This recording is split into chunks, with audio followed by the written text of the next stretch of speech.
और एनसीईआरटी का पहला पार्ट कंप्लीट है आपका, ठीक है, तैयार है। और पहले पार्ट के मैंने 15 पार्टों में वो पूरा चैप्टर एनसीईआरटी का कंप्लीट कर दिया है। हर वीडियो आपके यूट्यूब पर पड़ी हुई है।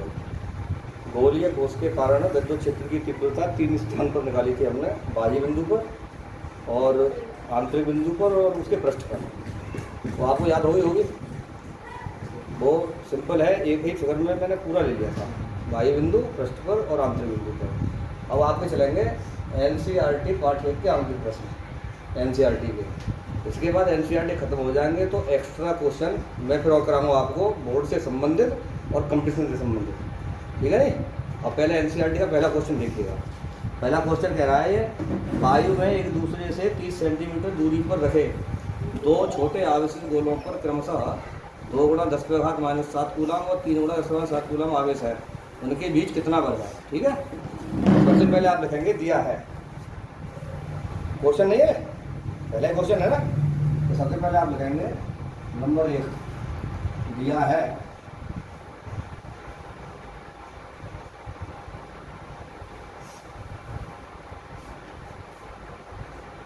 आर बराबर कितनी दिया 3 सेंटीमीटर 30 सेंटीमीटर 30 सेंटीमीटर। बेटे इसका पहले हम क्या करेंगे, मीटर बनाएंगे, तो ये हो जाएगा 30 × 10⁻⁻2 मीटर, 1 मीटर 100 सेंटीमीटर, तो आर बराबर कितना मीटर आ गया। और इसने क्या किया है, Q1 दिया है और Q2 दिया है। Q1 दिया है उसने 2 × 10⁻⁻7 2 × 10⁻⁻7 कूलम, और ये दिया है 3 × 10⁻⁻7 कूलम, ठीक है। अब इसने पूछा है कि कितना बल लगेगा उनके बीच में, एफ निकलवा रहा है, क्वेश्चन मार्क एफ निकलवा रहा है, ठीक है। अब आप अपने माइंड को कूलम के नंबर ले जाइएगा। कूलम लॉ के अनुसार हमने एफ बराबर पढ़ा था 1/4πε0 Q1 Q2/r², सही है ना। देखिए सुविधा के लिए हम क्या करेंगे, एफ निकालना है, ये सॉल्यूशन है इसका। एफ बराबर सूत्र है आपका 1/4πε0 Q1 Q2/r² न्यूटन। शॉर्ट करने के लिए क्या करें, 1/4πε0 के स्थान पर या एफ बराबर डायरेक्ट में क्या लिख सकते हैं के, ठीक है, Q1 Q2/r² न्यूटन। ये भी सूत्र वही है ऊपर वाला, हमने के स्थान पर तो 1/4πε0 रखा था, अब उसके स्थान पर रख रहे हैं। अब इनके मान रख दीजिए, तो अब एफ बराबर देखिए 1/4πε0 का मान कितना है, 9 × 10⁻⁹, ठीक है, गुणा Q1 का मान कितना है 2 × 10⁻⁻7 और Q2 है 3 × 10⁻⁻7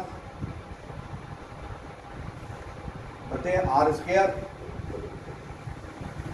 r² आपका हो जाएगा 30 × 10⁻⁻2 का वर्ग हो जाएगा। अब इसको हल कर लेंगे, 9 × 10⁻9 गुणा 2 × 6 × 10⁻14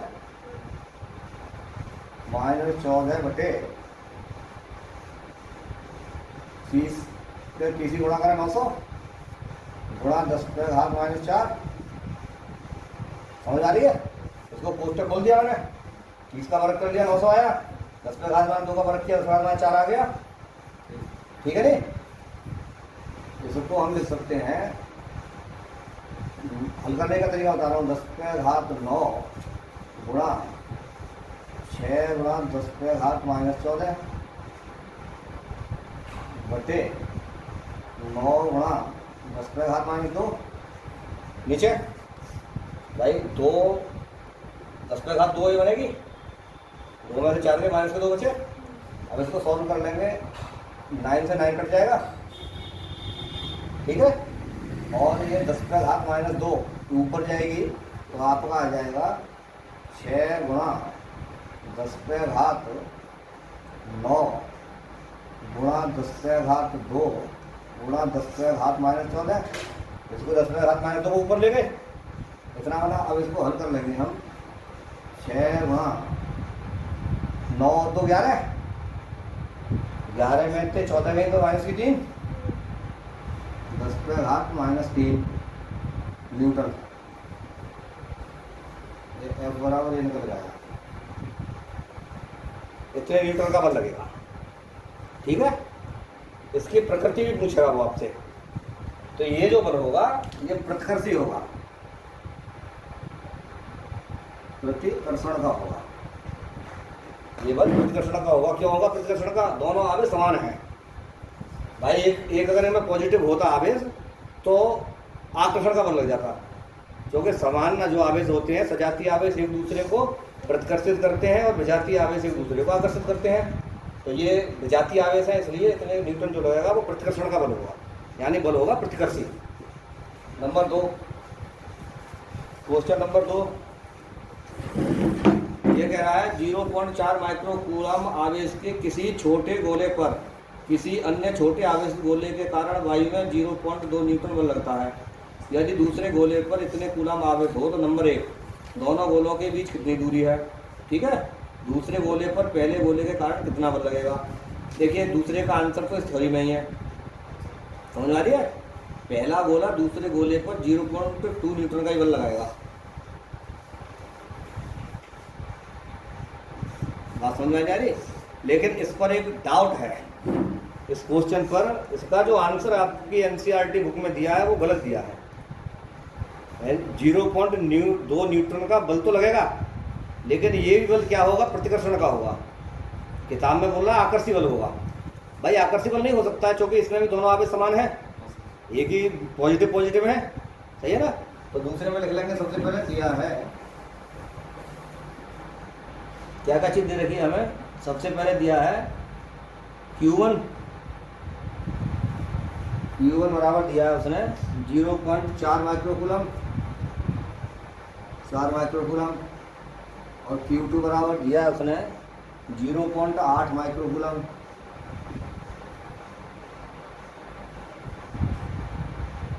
8 माइक्रोकूलम, और F दिया है इसने, F बराबर दिया है वायु में 0.2 न्यूटन, 2 न्यूटन। नंबर A, इसका जो A पार्ट है उसमें वो क्या ज्ञात करवा रहा है? दूरी ज्ञात करवा रहा है। दूरी R ज्ञात करनी है हमें, सही है? और B जो पार्ट है वो कह रहा है दूसरे गोले पहले गोले का कितना बल लगता है। ये थ्योरेटिकल क्वेश्चन है, सही है ना? यहाँ पे भी बल पूछा है उसने, F पूछा है।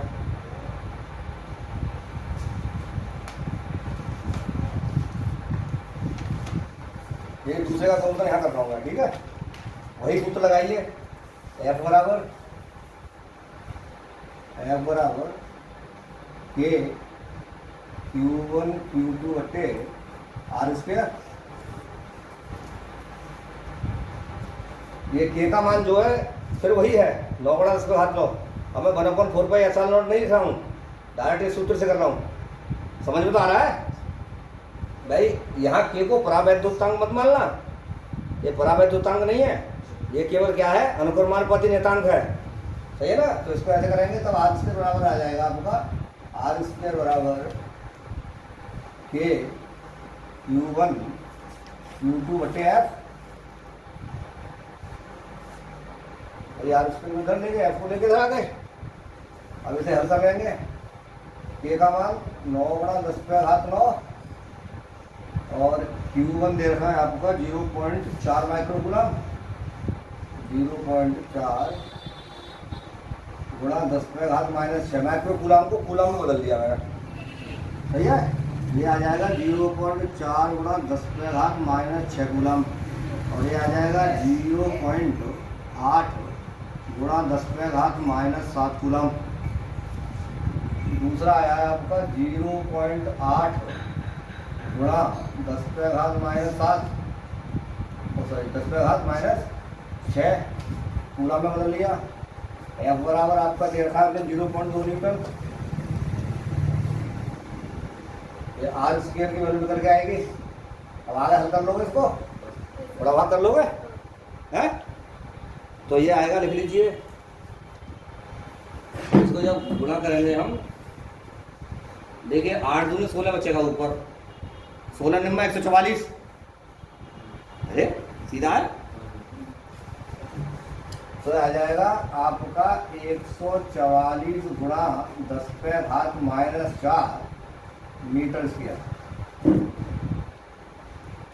9 की गुणा, इसको मैं 2 से 2 बार काट रहा हूँ, दशमलव पे मैं गौर नहीं दे रहा हूँ। यहाँ 2 हो गया, 8 हो गया, 8 2 16, 16 निम्मा 144। ये दशमलव जो है घातों को कम करेंगे, ठीक है नहीं। एक घात तो इसकी इससे कट जाएगी, 2 वाले की इससे काट दो, तो 2 2 4 हो जाएगा, सही है? कर लोगे ना आप इसे? अभी तो गुणा भाग करना है, और इसका जो आंसर आ जाएगा वो आ जाएगा कितना, 12 144, आर बना हो जाएगा 12 गुणा 10⁻⁻2 मीटर, यानी इतनी दूरी पर होगा।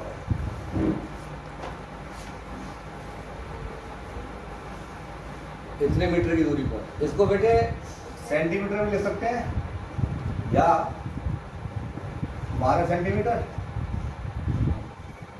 या 12 सेंटीमीटर की दूरी पर होगा वो। सवाल नंबर 3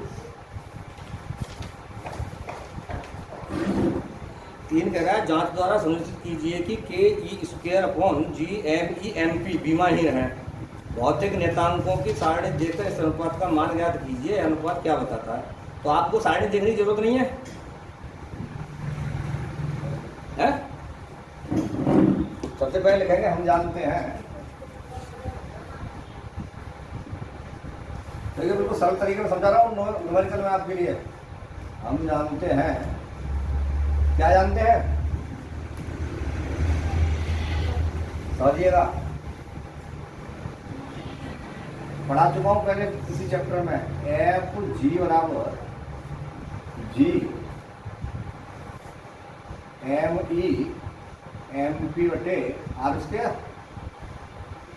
यानी ये इलेक्ट्रॉन और प्रोटॉन के बीच में सिंबल दे रखा है।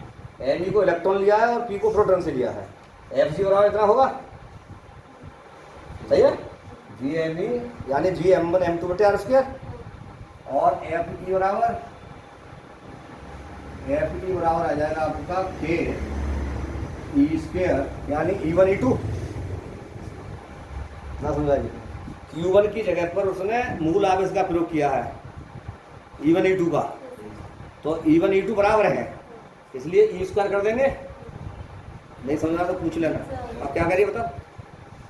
सर ये दूसरे वाले क्वेश्चन में वो Q2 का मान तो वहाँ पे -6 रखा है, यहाँ पे 7 है।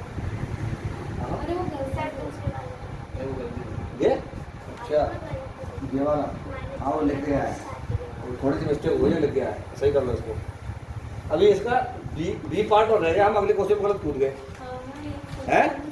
पार्ट बी, इसका पार्ट बी जो है, उस पार्ट बी में लिखेंगे आप, थ्योरी लिखनी होगी उसमें कुछ थोड़ी सी, लिखिएगा जल्दी।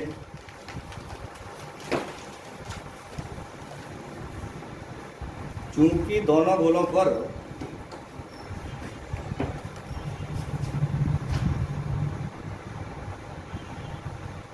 समान प्रकार के आवेश हैं,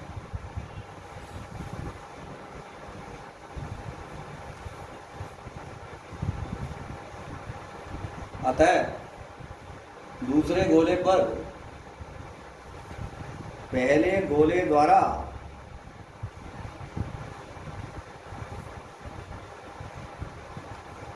पहले गोले द्वारा 0.2 न्यूटन 0.2 न्यूटन का प्रतिकर्षी बल लगेगा। किताब में इसका आंसर सही नहीं दिया, वहाँ भी प्लस का आवेश है 0.4 और 0.8 भी प्लस का आवेश है। अगर ये माइनस का होता है इनमें से कोई भी एक आवेश तो बल इतना ही लगता, लेकिन वो क्या लगता, आकर्षण का लगता। अब ये तीसरा वाला सवाल है, ठीक है। ये बराबर है बेटे आपके r² के, ये भी न्यूटन में है और ये भी न्यूटन में। अब हमने वहाँ तुलना कराई थी गुरुत्वाकर्षण बल की विद्युत बल से, इसी चैप्टर में एक टॉपिक है उसमें।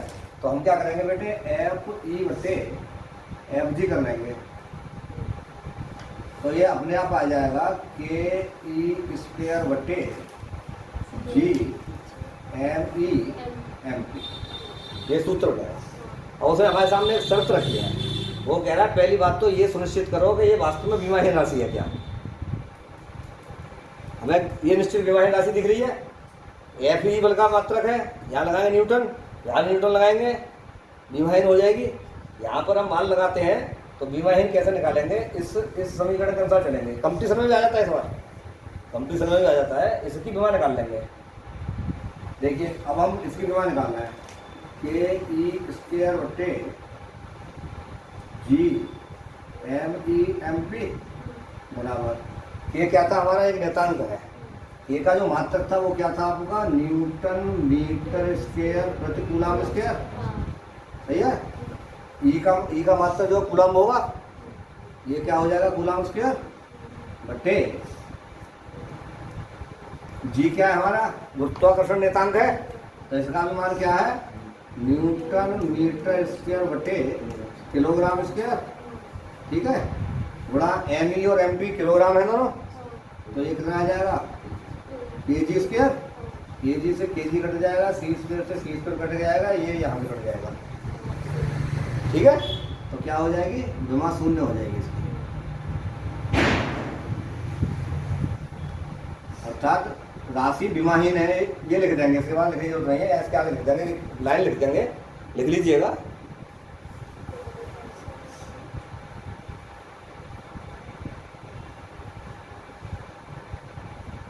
स्पष्ट है, यह एक विमाहीन राशि है।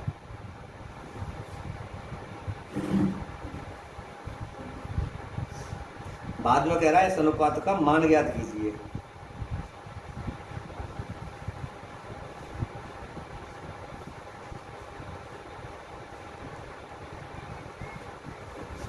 मान ज्ञात करेंगे, Fe बटे Fg था। तो आ जाएगा बेटे, ये आया था हमारा ke²। इस सूत्र निकालेंगे, इसको 1 मान लीजिए। इस सूत्र के अनुसार निकालेंगे मान। इस बार के का मान कितना था, 9 गुणा 10⁻⁹। ई का मान कांस्टेंट है 1.6 गुणा 10⁻−19। ठीक है, ये आवेश का मान कितना होता है इलेक्ट्रॉन पर, तो ये आवेश ही तो है, इसका मूल आवेश है, मैं लिखवा चुका हूँ। आवेश की जो छोटी से छोटी इकाई है उसे मूल आवेश कहते हैं। इसे स्मॉल ई से प्रदर्शित करते हैं। इसका मान 1 इलेक्ट्रॉन पर आवेश के बराबर होता है, अर्थात इसका मान 1.6 गुणा 10⁻−19 कूलम होगा। ठीक है, इसका वर्ग कर देंगे। आगे आपको जी बचेगी, जी का मान कितना है आपका 6.67 गुणा 10⁻−11।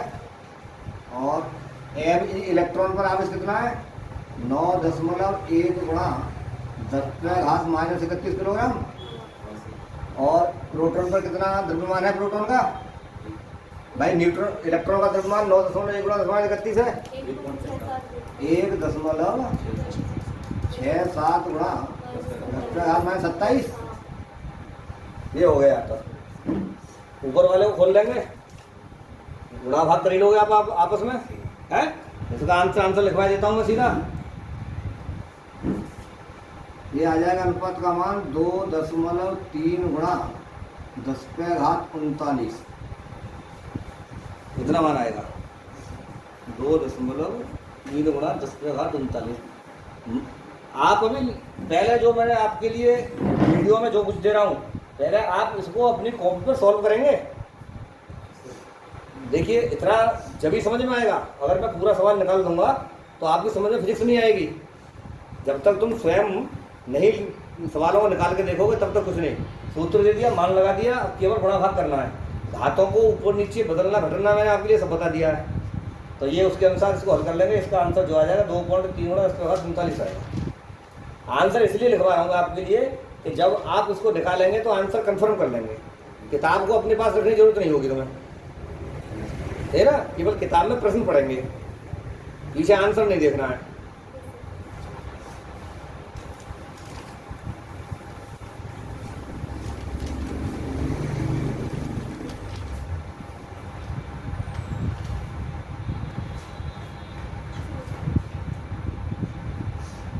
क्वेश्चन नंबर 4 दिखाई दे रहा है।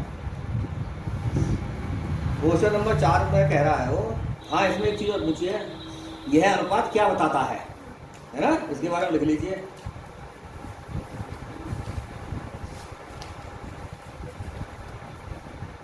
देखिए अनुपात यह बताता है, सर शुरू से लिखिए क्वेश्चन, यह समान दूरी पर रखे इलेक्ट्रॉन तथा प्रोटॉन के बीच, इलेक्ट्रॉन तथा प्रोटॉन के बीच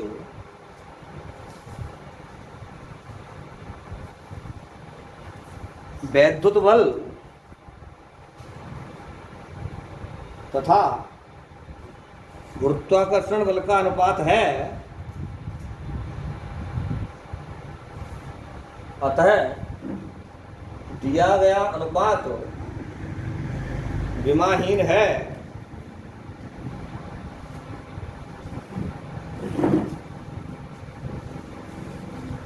यह अनुपात यह बताता है,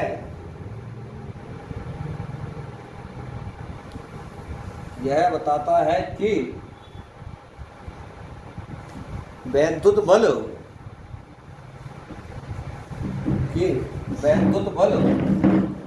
गुरुत्वाकर्षण बल की तुलना में,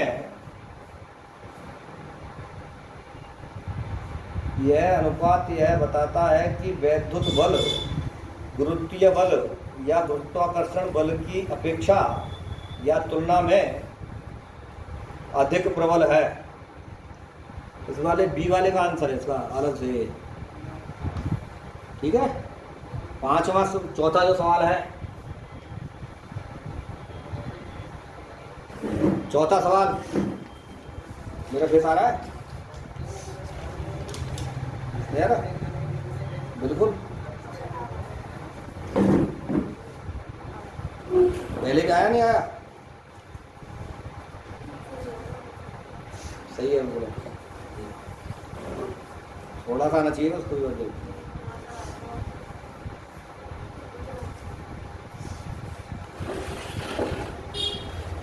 बस अगला सवाल पढ़िएगा। देखिए ये कह रहा है किसी वस्तु का वैद्युत आवेश क्वांटीकृत है, ठीक है।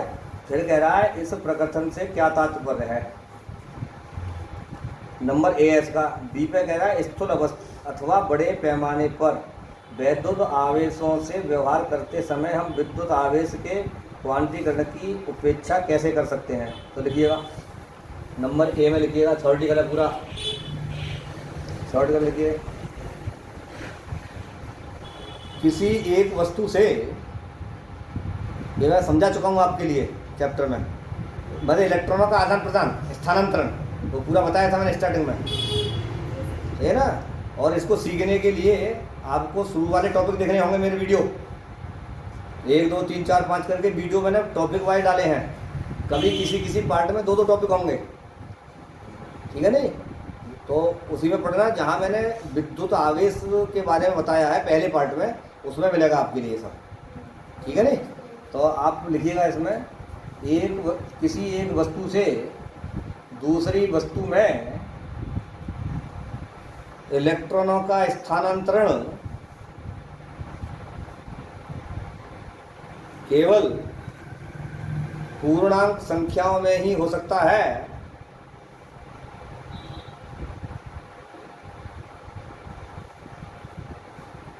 बी लिखिएगा इसका, बी पार्ट।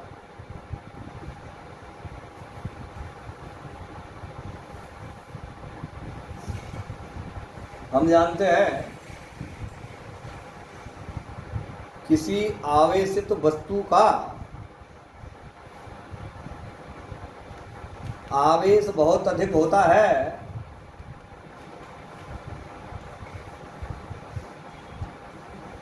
जबकि इलेक्ट्रॉनों का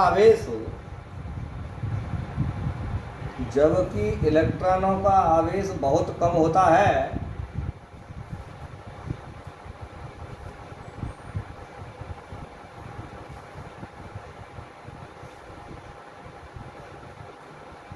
जब किसी वस्तु को इलेक्ट्रॉन दिए जाते हैं जब किसी वस्तु को इलेक्ट्रॉन दिए जाते हैं या इलेक्ट्रॉन हटाए जाते हैं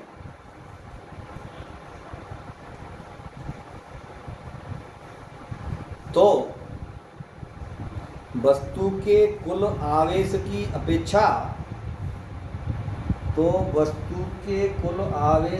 अपेक्षा यह दिया गया या हटाया गया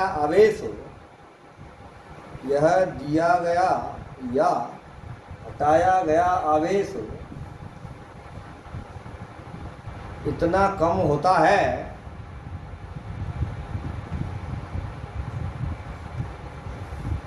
कि आवेश लगातार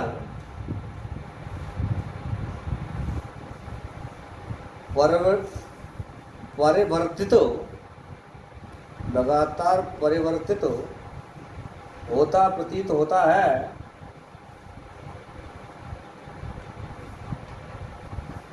ना कि विभक्त रूप में।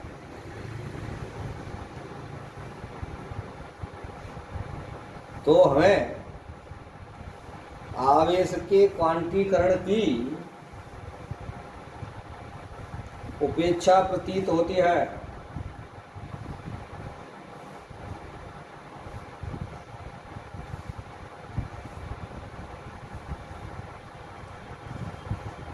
पांचवा सवाल देखिए, अब चलेगा पांचवा सवाल, ठीक है। पांचवा सवाल ही थ्योरेटिकल है, सवाल पढ़िएगा, देखिएगा सवाल को। ये कह रहा है जब कांच की छड़ को रेशम के टुकड़े से रगड़ते हैं, जब आवेश पढ़ाया है मैंने आपके लिए, पूरी बात बताई है, ठीक है ना। वीडियो को देखिएगा, जब आपको मिल जाएगा पहले वीडियो में। जब कांच की छड़ को रेशम के टुकड़े से रगड़ते हैं तो दोनों पर आवेश आ जाता है। इसी प्रकार की परिघटना का वस्तुओं के अन्य युग्मों में भी परीक्षण किया जाता है। वो मैंने बताया है भाई, कंघे को बालों से रगड़ना या पेन को रगड़ना, छोटे छोटे टुकड़ों को अपनी ओर उठा लेता है वो, सही है ना।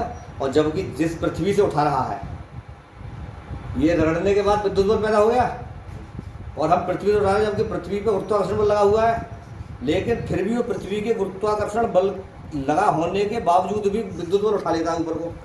तो इसलिए विद्युत बल जो है क्या है, प्रबल है। स्पष्ट कीजिए कि यह परीक्षण आवेश संरक्षण के नियम से किस प्रकार सामंजस्य रखता है, ठीक है। देखिएगा इसमें,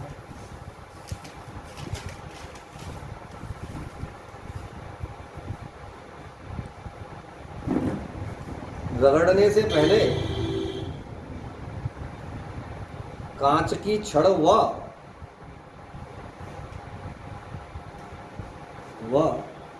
रेशम के टुकड़े पर कुल आवेश शून्य होता है। ये मैंने आपको थ्योरी में पहले भी लिखवा चुका हूँ, कोई न कोई से पार्ट में मिलेगा। ऊर्जा जो आवेश संरक्षण का नियम लिखवाया था ना, वहाँ भी लिखवाया है। फिर उसमें बाद में कही है, एक बात कही है कि संपूर्ण निकाय का आवेश नियत रहता है, तभी तो आवेश संरक्षण का नियम लागू किया था। तो यहाँ पर भी यही भाषा लिखनी है, रगड़ने से पहले कांच की छड़ और रेशम के टुकड़े पर जो कुल आवेश है वो क्या होगा, 0, ठीक है। और रगड़ने के बाद यहाँ लिखेंगे आप, रगड़ने से पहले कुल आवेश,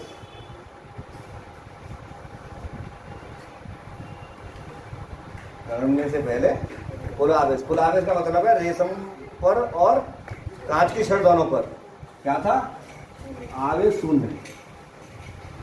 दिखाई दे रहा है, यहाँ पर आवेश शून्य आ रहा है।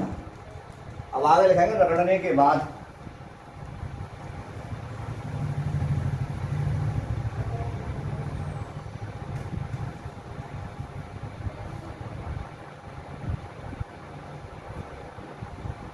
रगड़ने के बाद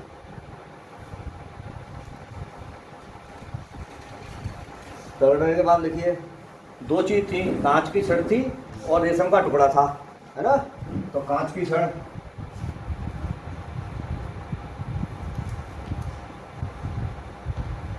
कांच की छड़ पर कितना काल है, और रेशम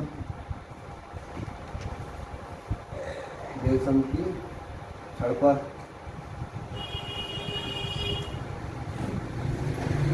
यानी ये कांच की छड़ पर जो होगा वो धनावेश होगा।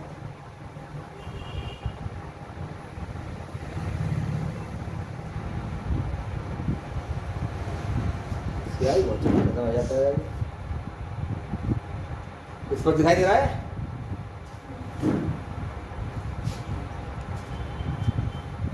रगड़ने के बाद कांच की छड़ पर धनावेश, रेशम की छड़ पर लिखिए, रेशम की छड़ पर समान ऋणावेश,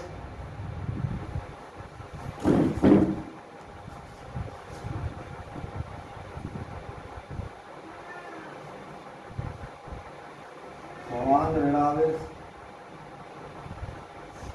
आगे लिखिए अतः, अतः कांच की छड़ प्लस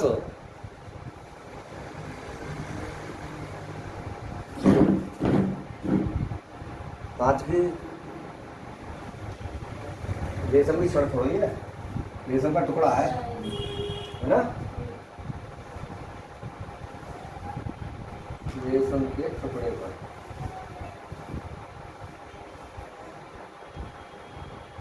रेशम के टुकड़े पर तो गलत लिख दिया था मैं, छड़ थोड़ी है भाई, रेशम से रगड़ा गया है। तो रेशम के टुकड़े पर जो आवेश होगा समान ऋणावेश होगा। अतः कांच की छड़ प्लस रेशम के टुकड़े पर नेट आवेश हो, अतः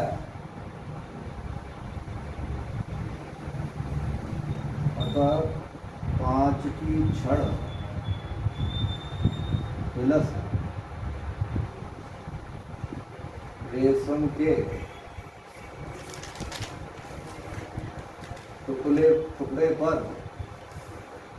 नेट आवेश अर्थात कुल आवेश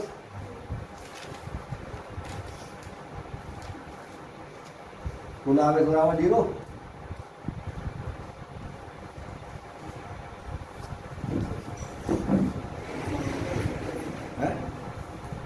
भाई एक पर पॉजिटिव है उतना ही, उसके समान दूसरी पर ऋणावेश आया है। अब उनका कुल आवेश कितना हो जाएगा? 0 हो जाएगा जोड़ने पर। ये मैंने वहाँ पर जो आवेश संरचना नियम पढ़ाया है या वो मैंने पहले जो कॉलम दिया है आवेश के बारे में पूरी बात बताई थी। अब एक बार बताया था कि हम कांच की छड़ को रेशम से रगड़ कर उसके स्वतंत्रता आधार से लटका दिया था, फिर एक दूसरी छड़ को रगड़ करके उसके पास लाए थे तो वो प्रतिकर्षित हो रही थी, सही है ना। ऐसे ही आप दूसरी छड़ को उसके पास कांच की छड़ पर लाए तो वो आकर्षित हो गई थी। लेकिन वहाँ एक डाउट तो यही रहता था कि हम क्या निश्चित करें कि इस पर धन है या इस पर ऋण है। और ये वाली जो भाषा है मैंने आपके लिए जहाँ संवेग संरक्षण लिखवाया है, संवेग संरक्षण का नियम जो लिखवाया, सॉरी आवेश संरक्षण का जो नियम लिखवाया है तुम्हारी कॉपी में लिखा होगा, उसको देखना या फिर वीडियो में देख लेना मेरे में, वहाँ मैंने पूरा डिटेल किया है इसके बारे में, किया है ना। तो उसी के अनुसार है ये। तो यहाँ से अतः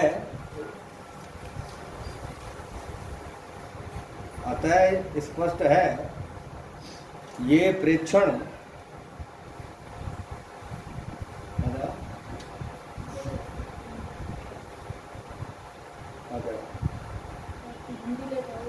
आप आएगा कुर्सी लगा। हाँ बेटा, तो समझ में आएगा। अतः ये प्रेक्षण आवेश संरक्षण के नियम का पालन करते हैं। भाई आवेश संरक्षण में भी तो मैंने लिखवाया आपके लिए।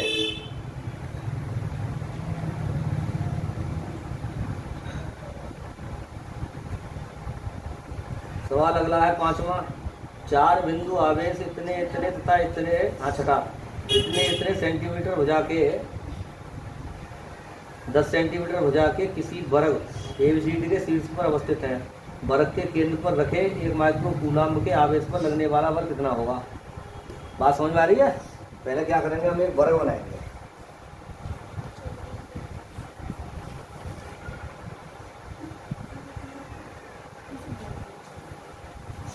ये वर्ग है, इसका नामकरण कर लेंगे A, B, C और D।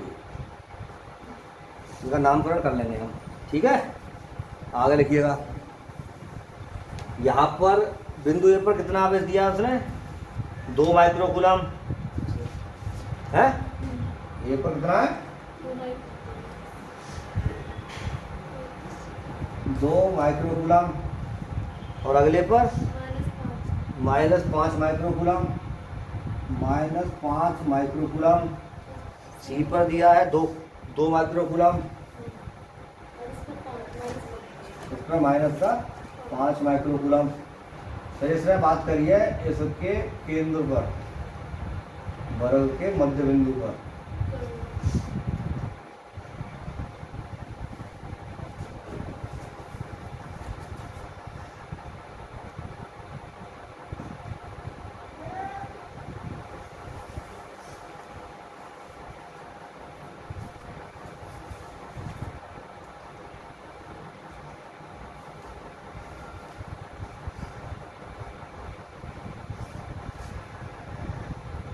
ये मध्य बिंदु है इसका।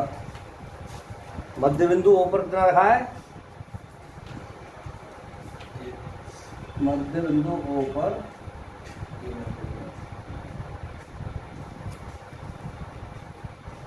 1 माइक्रोकूलम।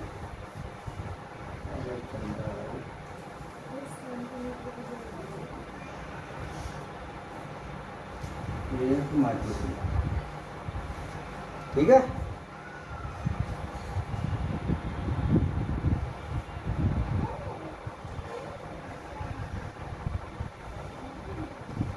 बिंदु ओ से प्रत्येक आवेश की दूरी निकाल लेंगे।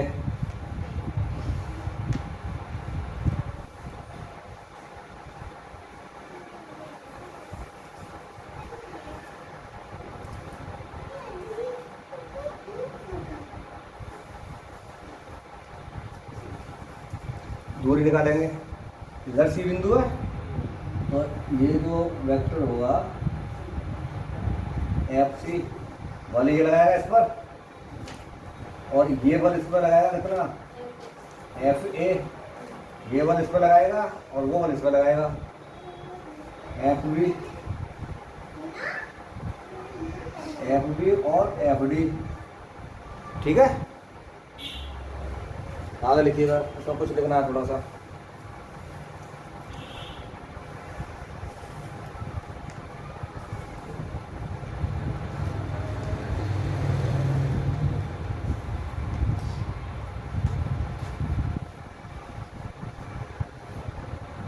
तब लिखिए बिंदु ओ पर रखे 1 माइक्रोकूलम। थ्योरेटिकल है क्वेश्चन भी। बिंदु ओ पर रखे 1 माइक्रोकूलम के आवेश पर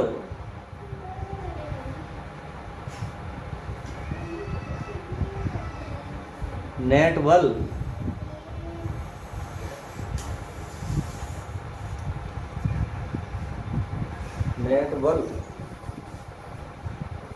F बराबर F A plus F B plus F C plus F D. जहां इस समीकरण में रख देंगे जहां एफ ए बराबर माइनस एफ बी। चित्र में, सब चित्र में लगे बल। एफ ए बराबर माइनस एफ सी, क्योंकि उसके विपरीत एफ सी लगा है ना, ठीक है। इसी प्रकार एफ बी बराबर माइनस एफ डी, सही है। तब एफ बराबर 0।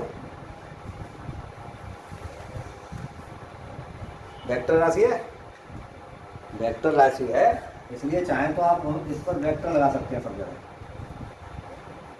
ठीक है। चाहे ऐसे भी लिख सकते हैं, वो हम सब जानते ही हैं वेक्टर राशि है। अब ये आप कह रहे हो 0 कैसे हो गया भाई? यहाँ मैंने पहले सूत्र लिख दिया। इस सूत्र में एफ बी की जगह पर या तो एफ ए की जगह पर माइनस बी लगाओ, माइनस सी लगाओ, और एफ बी की जगह पर माइनस डी लगाओ। माइनस सी से प्लस सी कट जाएगी, माइनस डी कट जाएगी, नेट आगे 0 हो जाएगा।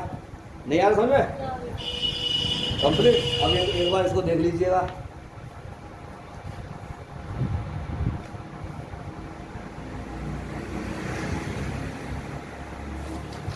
उतारो, मैं बिठाऊंगा फिर इसको।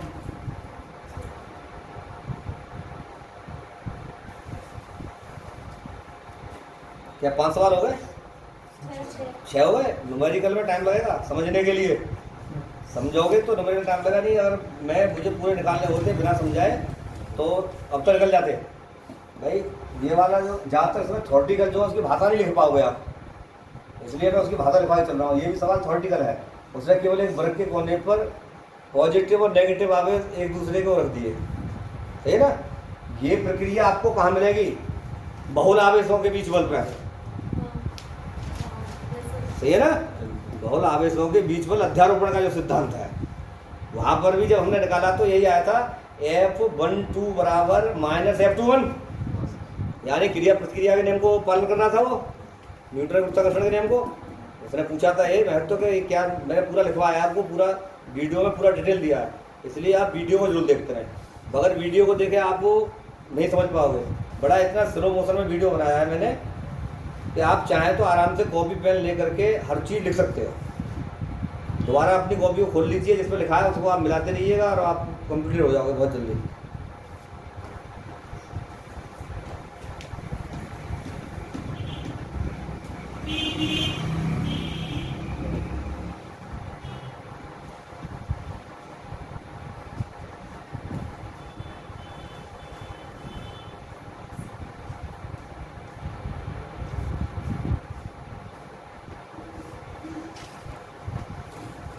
सातवां सवाल है,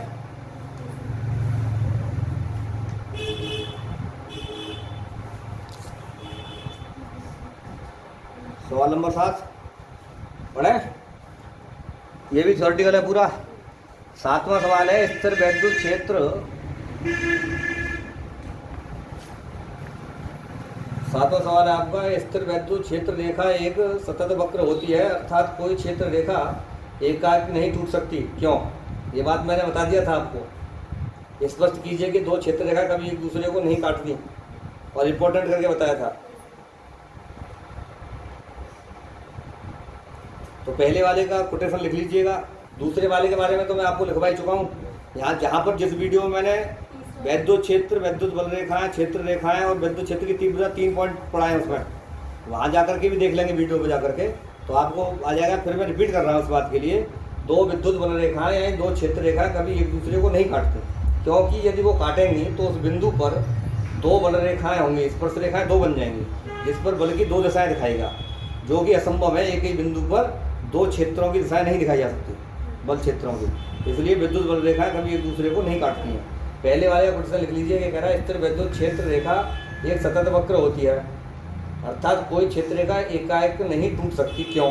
तो लिख लीजिए, क्योंकि किसी वैद्युत क्षेत्र में, किसी वैद्युत क्षेत्र में क्षेत्र रेखा का टूटना उस स्थान पर वैद्युत क्षेत्र की अनुपस्थिति को दर्शाता है।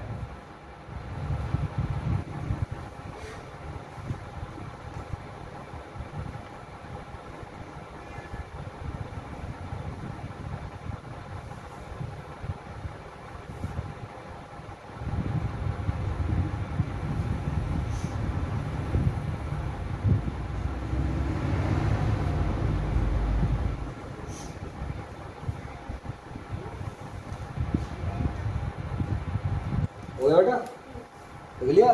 वो लिख लिया है। तो अब चलेंगे 8वें प्रश्न पर। प्रश्न संख्या 8,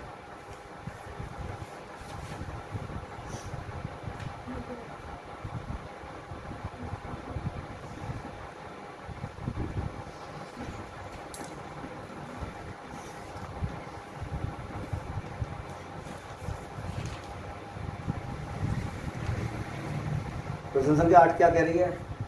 ये कह रहा है दो बिंदु आवेश QA बराबर 3 माइक्रोकूलम और QB बराबर -3 माइक्रोकूलम निर्वात में या वायु में एक दूसरे से 20 सेंटीमीटर की दूरी पर रखे हैं। सबसे पहले बेटे इसका एक फिगर बनाना होगा।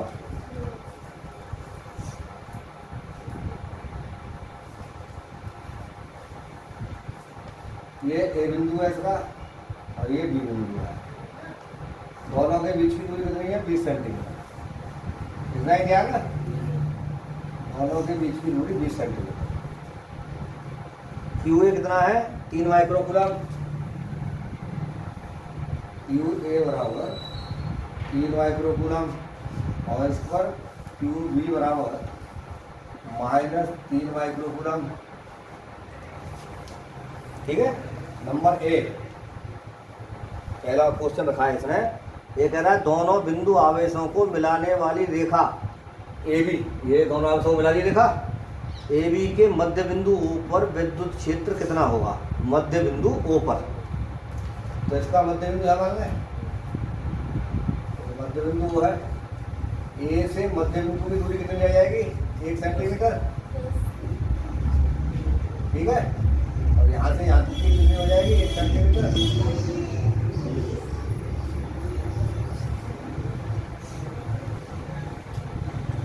सॉरी 10 सेंटीमीटर, 20 सेंटीमीटर है ना, 10 सेंटीमीटर और ये भी 10 सेंटीमीटर। किताब नीचे रखिए ना तो ऐसा ही लगता है। अब क्या करेंगे बेटे हम,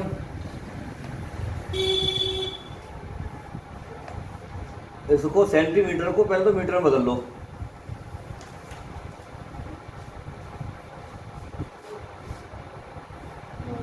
सेंटीमीटर बराबर आ जाएगा 20/100 है, बराबर आ जाएगा 0.20 मीटर।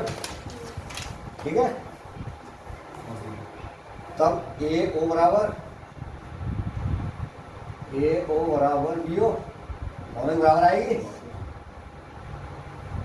0.20/2, 0.10 सेंटीमीटर, सॉरी मीटर, कितनी मीटर आ जाएगी।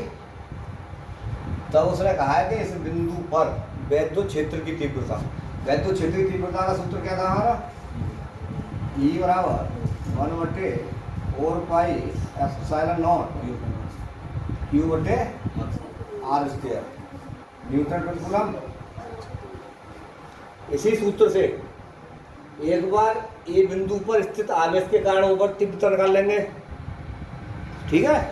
और फिर बी बिंदु पर तीव्रता निकाल लेंगे। समझ में आ रही है, निकालो, लिख लो।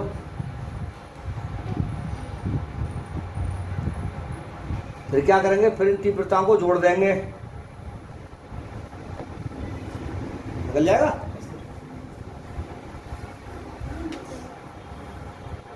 ना निकलेगा, करा देता हूँ थोड़ा सा।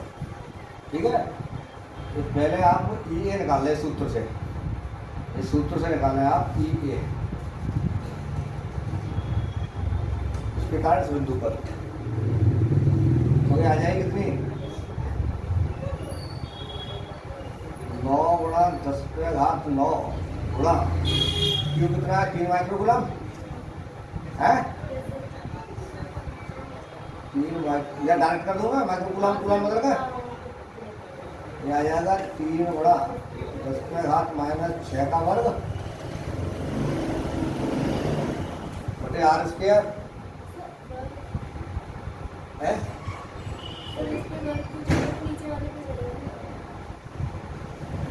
नीचे आ रहे हैं हमारी आर कितनी है 0.10 इसका स्क्वायर, ये का वैल्यू आ जाएगा इतना, गुणा भाग कर लेंगे हम। सही है। इसका जो आंसर आएगा, आंसर लिख लीजिए इसका, ये बराबर आएगा 2.7 गुणा 10⁻⁶ न्यूटन प्रति कूलम, ये बराबर, ये जो बल होगा ओ बी की दिशा में होगा। ठीक है ना, यानी इसका आगे लिख देंगे हम ओ बी दिशा में।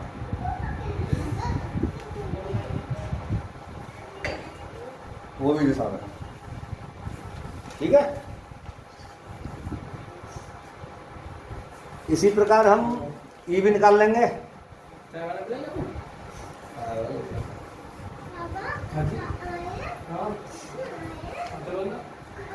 इसी प्रकार ई भी निकालेंगे, तो मान तो इसी में रखेंगे हम, डायरेक्ट कर रहा हूँ इसको। ई भी बराबर आ जाएगा आपका 9 गुणा 10⁻9 गुणा माइनस का 3 है उसका वर्ग, क्यों? तो इतना ही आएगा 3 गुणा 10⁻−6 गुणम बटे 0.10 का वर्ग। इसे भी हल करेंगे हम, ई भी बराबर भी इतना ही आ जाएगा 2.7 गुणा 10⁻6 न्यूटन प्रति कूलम।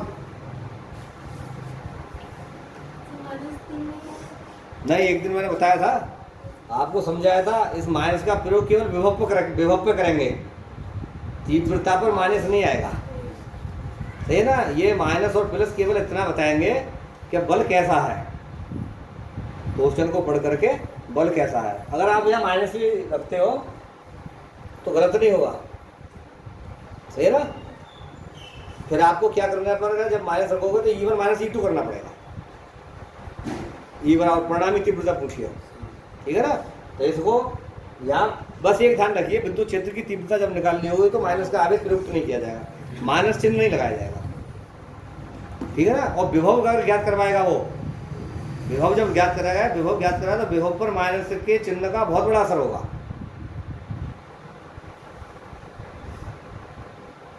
बात समझ में आ रही है?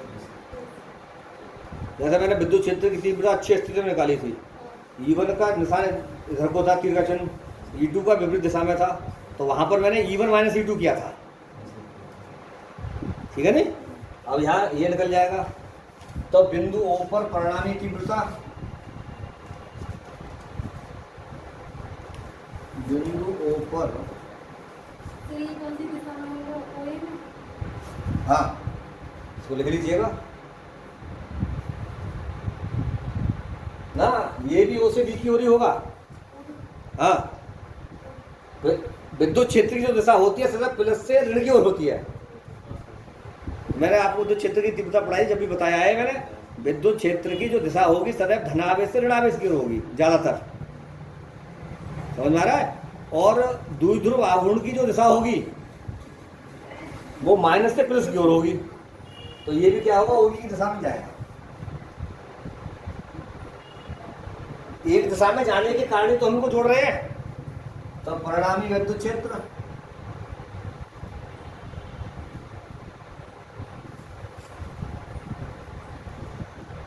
विद्युत क्षेत्र की तीव्रता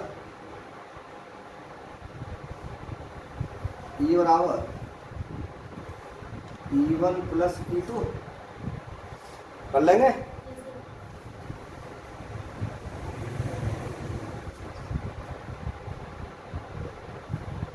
अब इन दोनों का मान रख देंगे, 27 दूनी 54 हो जाएगा, लिख लीजिए। इसका जो आंसर आएगा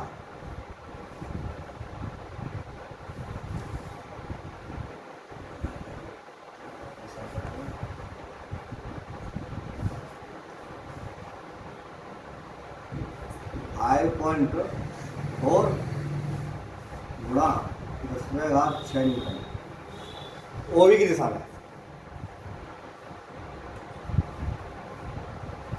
ओबी की दिशा में।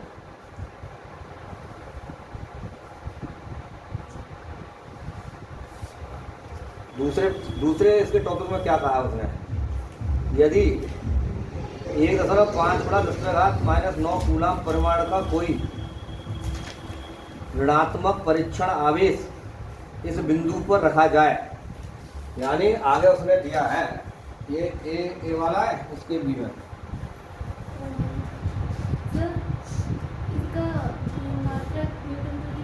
अरे तो लिख दो ना, मैं हर चीज बताता रहूँगा, ये तो लिख दो ना। कई बार बोल दिया है मैंने, मीटर प्रति कूलम लिखो ना। बी जो पार्ट है, ये पार्ट निकल गया, ठीक है ना, समझा। बी पार्ट में कह रहा है, यहाँ एक लाइन लिखनी होगी, माना बिंदु O पर, माना बिंदु O पर परीक्षण आवेश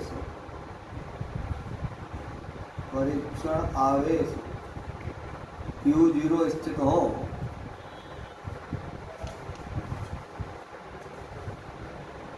Q0 स्थित हो,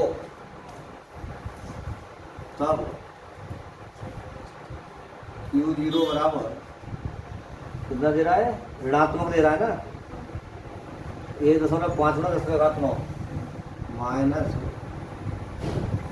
1.5 गुणा 10⁻9।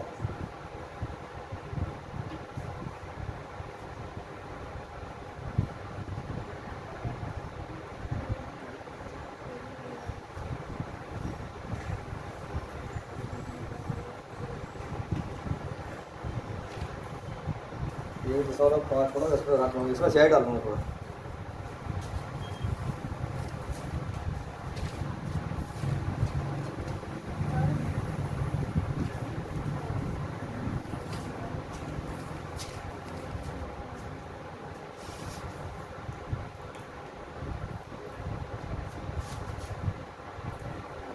आएगा आपका 1.5 गुणा 10⁻9 कूलम, ठीक है, इतना आ जाएगा। ये कहाँ रखा है, यहाँ पर अब मैं परीक्षण आवेश Q0 रख रहा हूँ, है ना। Q0 बराबर कितना आएगा, माइनस का 1.5 गुणा 10⁻9 कूलम, 10⁻9 है ना, माइनस की 9, 10⁻9 माइनस की 9 कूलम।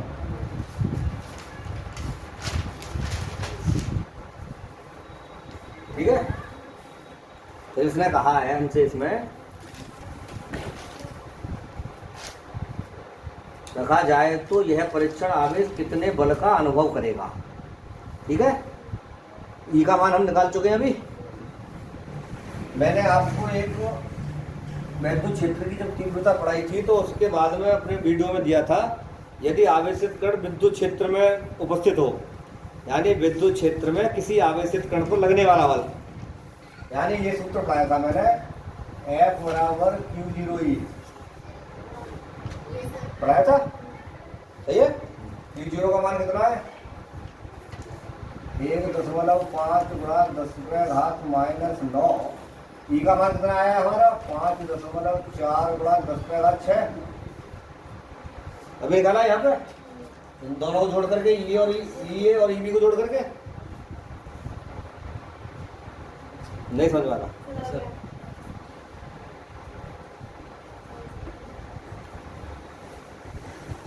हल कर लेंगे। ये हमें माइनस का दिया है, सही है ना। ये माइनस के अनुसार हम ये पहचाने किस दिशा में होगा, लेकिन इसका जो आंसर लिखना होगा आपको वो पॉजिटिव ही लिखना होगा। समझ में, कर लोगे हम।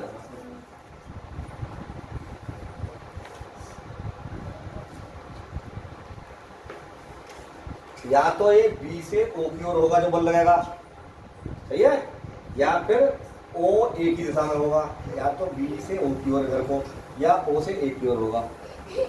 माइनस का क्या ना, ठीक है, नहीं क्लियर हो गया।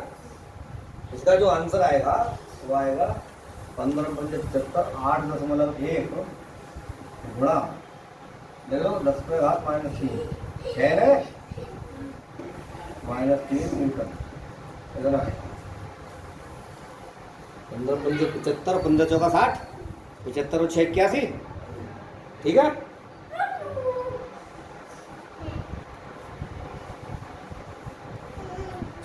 नवा सवाल, नवा कितने सवाल हैं इसमें, 24 सवाल होंगे, 24 न्यूमेरिकल होंगे इसमें, अतिरिक्त वालों को छोड़ करके। अतिरिक्त वाले अलग से हैं, कर कहोगे तो मैं पढ़ा दूंगा, और नहीं तो कोई ज़रूरत नहीं है इनकी। इनकी जगह पर आपको एक्स्ट्रा दूसरी बुक से मैं आपके लिए न्यूमेरिकल बताऊंगा जो बोर्ड से संबंधित है और कंपटीशन से संबंधित है। नवे में क्या कह रहा है, किसी निकाय में दो आवेश दिया है QA बराबर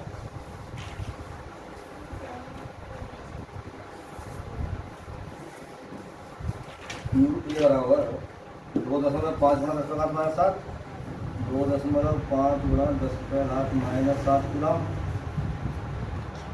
और QB बराबर -2.5 गुणा 10⁻⁷ कूलम दो बिंदुओं ए इतने और इतने सेंटीमीटर अवस्थित हैं। निकाय का कुल आवेश तथा वैद्युत द्विध्रुव आघूर्ण क्या होगा, ये कहा है इसमें। ठीक है, एक फिगर बना लीजिएगा।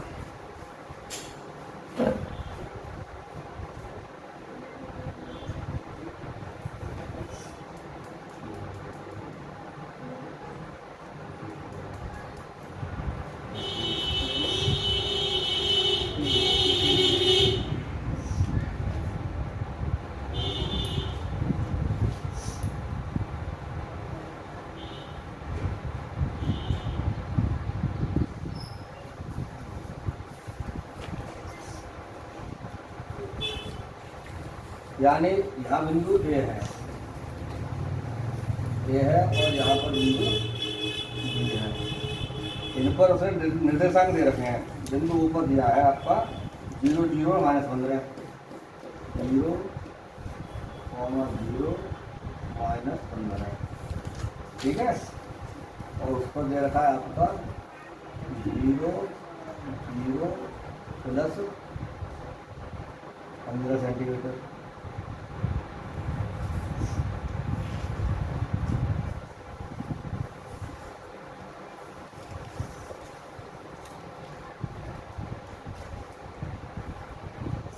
बिंदु ए पर QB और यहाँ पर QA।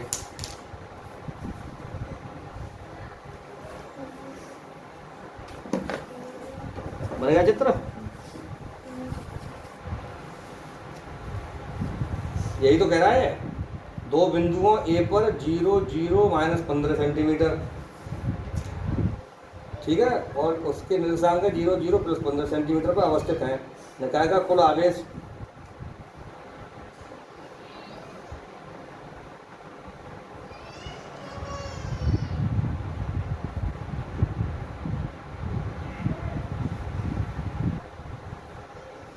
देखिए, ये निश्चित है। एक पर प्लस आवेश, QA पर जो आवेश है बिल्कुल बराबर है दोनों, और विपरीत है, इसलिए क्या बना रहे हैं, एक द्विध्रुव बना रहे हैं। सही है ना? तो इसके आगे लिख लीजिए नंबर के पार्ट में।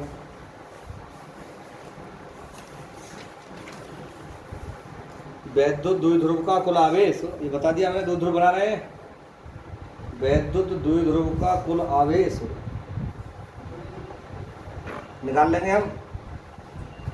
तो वैद्युत द्विध्रुव का कुल आवेश निकालेंगे, Q बराबर QA प्लस QB बराबर 2.5 × 10⁻⁷ प्लस 2.5 × 10⁻⁷। ठीक है, लेकिन ये आवेश किसका है, माइनस का। अभी मैंने ऐसे रखा है माइनस का है, तो यहाँ माइनस रह जाएगा। माइनस कितना आ जाएगा, Q बराबर, ये चिकना मोड है, Q बराबर आ जाएगा आपका 0।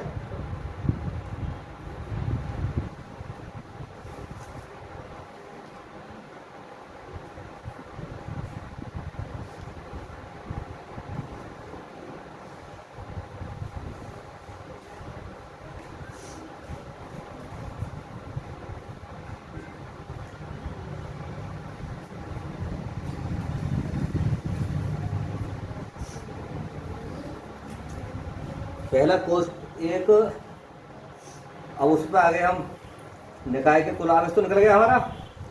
कुल आवेश 0 होगा निकाय का, चौके द्विध्रुव। भाई निकाय द्विध्रुव जो निकाय है वह है निकाय जिसमें दो बराबर परंतु विपरीत प्रकार के आवेश एक दूसरे अल्प दूरी पर स्थित हों, तो उसे द्विध्रुव कहते हैं। तो द्विध्रुव का आघूर्ण जब निकालते हैं तो दोनों आवेशों में से किसी एक आवेश के परमाणु को और उनके बीच की दूरी ऑर्डरफुल कर देते हैं। ठीक है ना, तो वही द्विध्रुव है। तो यहाँ पर ए बिंदु पर और बी बिंदु पर आवेश विपरीत है और बराबर है, इसलिए द्विध्रुव बना दिया। द्विध्रुव पर कुल आवेश निकाल दिया हमने। यही जो आवेश होगा यही संपूर्ण निकाय का आवेश होगा। ठीक है ना। अगली बात क्या कह रहा है वो, वैद्युत द्विध्रुव आघूर्ण क्या होगा, बहुत सिंपल है। देखिए इस बिंदु और इस बिंदु के बीच की दूरी 30 सेंटीमीटर हो गई। ये माइनस का चिन्ह तो क्वाड्रेंट के अनुसार है, निर्देशांक ज्यामिति आपने पढ़ी होगी।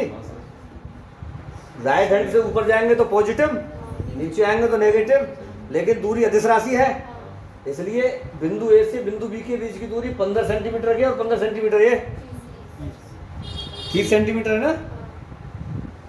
नहीं समझ में भाई, ये द्विध्रुव बना रहे हैं तो द्विध्रुव तो लिख लीजिए इसमें कोटेशन।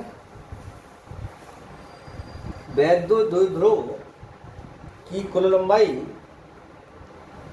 अर्थात माइनस क्यू व प्लस क्यू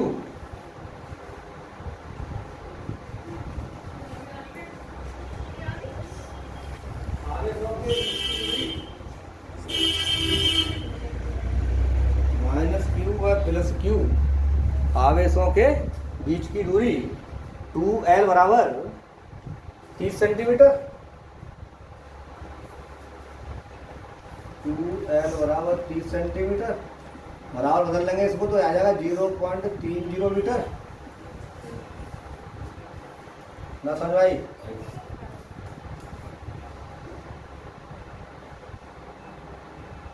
कभी कभी यार मार्कर सही नहीं चलता है।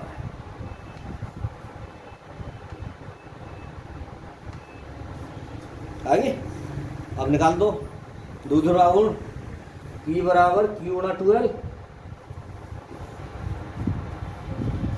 द्विध्रुव क्या था?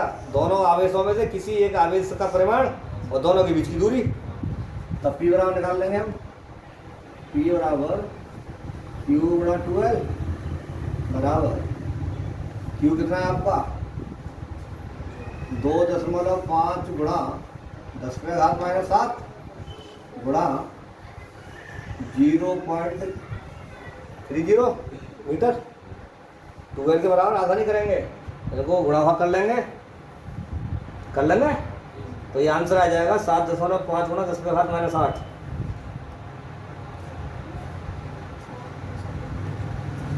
7.5 गुणा 10⁻⁸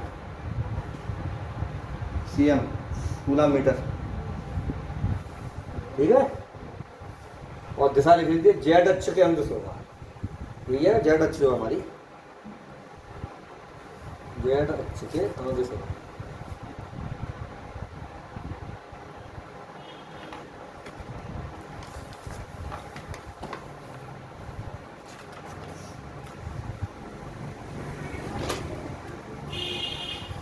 दसवां प्रश्न सवेरे करा मैं अब है। हाँ, कल सुबह आना है। ये तो तुम्हारे समझ में आ जाएगा आज वाले तो सवाल नहीं। देखिए समझा, अगर इनको समझाएंगे हम अपनी वीडियो में तो बड़ा स्लो समझना होगा, क्योंकि न्यूमेरिकल है। इनको जितना स्लो कर लोगे उतना ही बढ़िया है। घर पे जाकर के आप स्पीड लगाइएगा, ठीक है नहीं, अपने आराम से निकालिएगा। जो ना समझ में आए मेरी वीडियो से देख लेना। ठीक है, तो आज का यहाँ तक हो गया। 9 न्यूमेरिकल हो गए।